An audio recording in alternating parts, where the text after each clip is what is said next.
According to studies, mga kapatid, mas nakakapagligaya na ang pera mo gastusin mo sa experience kesa sa bumili ka ng material thing.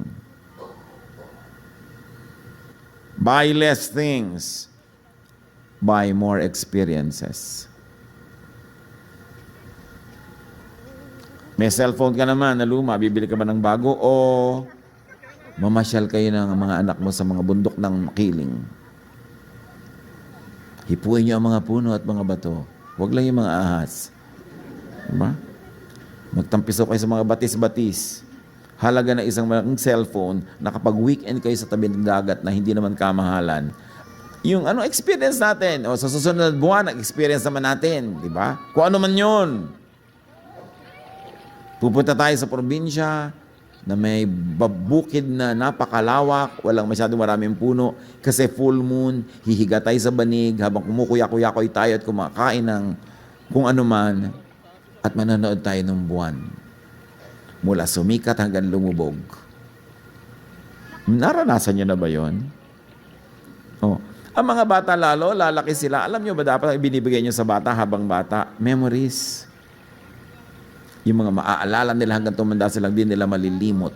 Mga karanasan. Mga bagay na binibili, nalilimutan nila. Pag naluma nga, hitan nila. Gusto nila bago ulit, tapon ng tapon. Mabuti kung napakarami mong pera that you can buy things and memories also. Pero kung mamimili ka sa dalawa, spend on experiences. Especially communal experience. Experiences you share with the people who matter in your life. Magandang investment yun.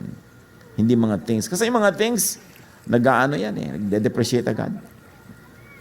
Memories habang tumatagal, lalo gumaganda pagka inaalala.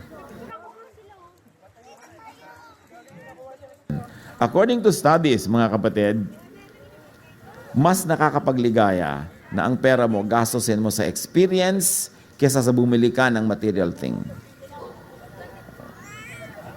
Buy less things, buy more experiences. May cellphone ka naman na luma, bibili ka ba ng bago o mamasyal kayo ng mga anak mo sa mga bundok ng Makiling?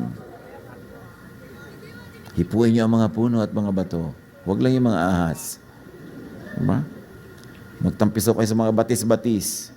Halaga na isang malaking cellphone na kapag weekend kayo sa tabi ng dagat na hindi naman kamahalan, yung experience natin, o sa susunod na buwan, experience naman natin, di ba? Kung ano man yun.